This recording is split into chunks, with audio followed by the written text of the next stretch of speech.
Hey guys, so today I am in a bit of a different environment because I am at a hotel tonight. I just arrived because I have a speaking gig tomorrow. That is also what I want to talk to you about today. So I will give you at least three ways to start getting speaking gigs after publishing your book, and even maybe before publishing your book. I'll give you that one in the end. Um,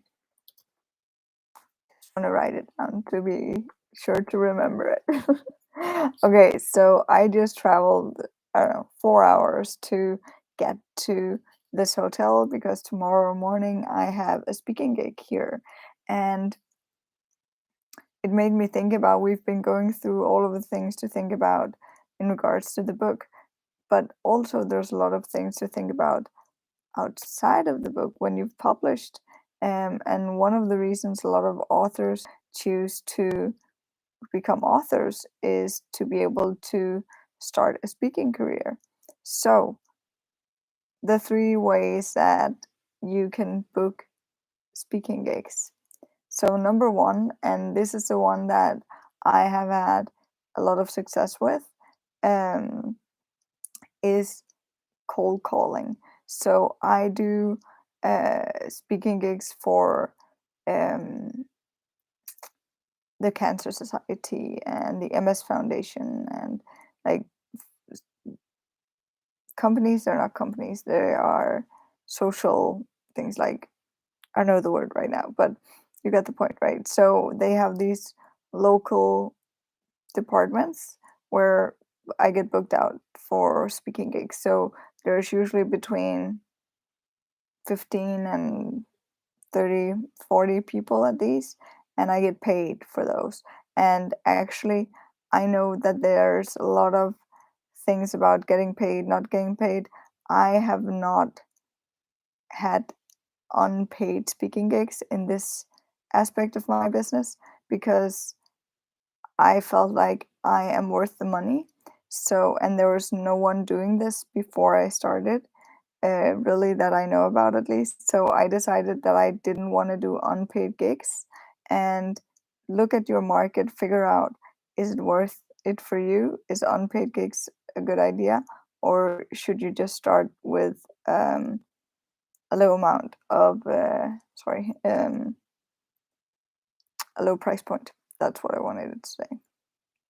Um, Another way is that this one I haven't tried, I haven't used, but there are these groups on Facebook, like with podcast groups and everything else groups. There are groups for professional speakers and speakers to be. So I know that some people, some authors go into these groups and network their way into lists and just getting to know of conferences and stuff like that where they can get in as speakers. So that's also a way to do it. I definitely like the idea of networking. Always a good idea.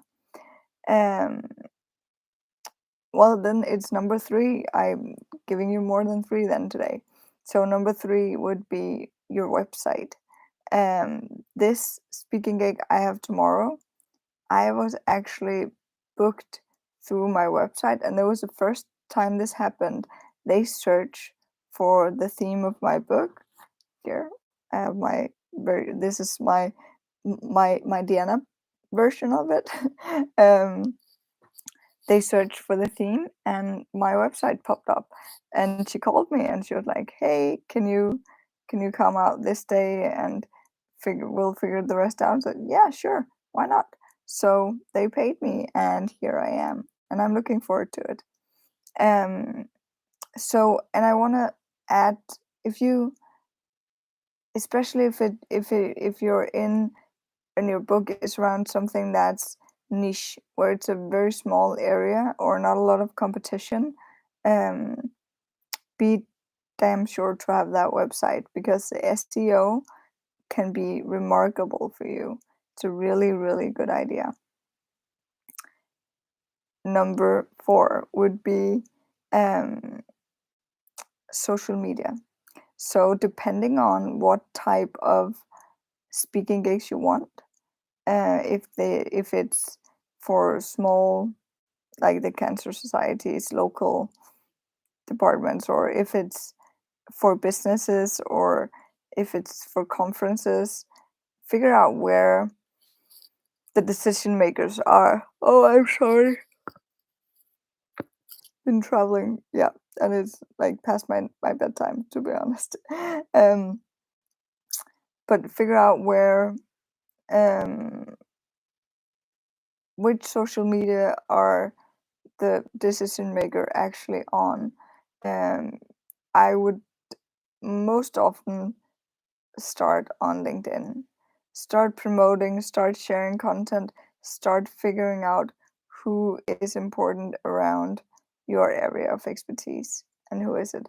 For my area, it is more towards Facebook, and that's because there's a lot of volunteer work surrounded by what I am, or the decision makers that I speak to.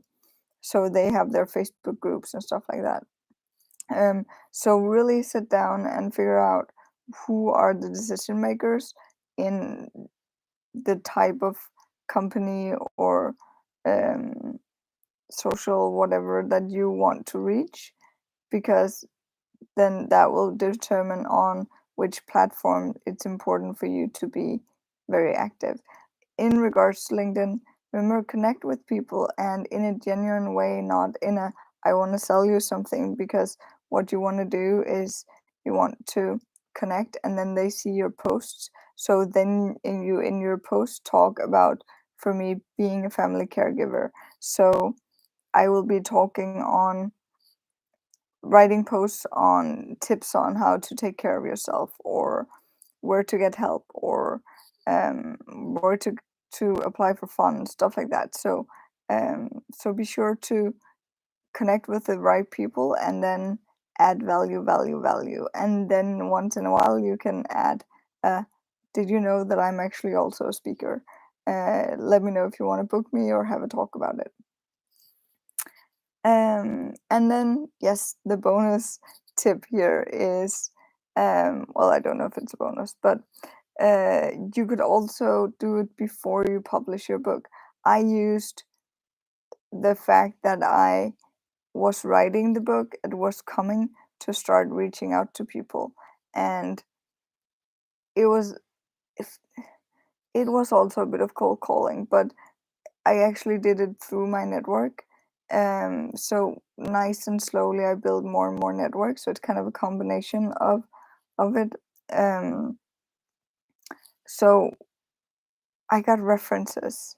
So people saying, maybe talk to this person, maybe talk to that person, um, which is a really good way as well. So have people, see if you can get people to recommend you. Get those um, recommendations when you've been out to do a speaking gig. Get people to write your recommendation that you can use on your website or on your social media to promote yourself. Um, and then also remember that you can still participate in the competition of a $50 gift card by letting me know where you posted today on social media. What about where you posted in the comments, and then an email to me with a link. And the email you can find in yesterday's video in the description. I forgot to put it in here. So that is it for today. Remember, have fun and get shit done. I need to sleep.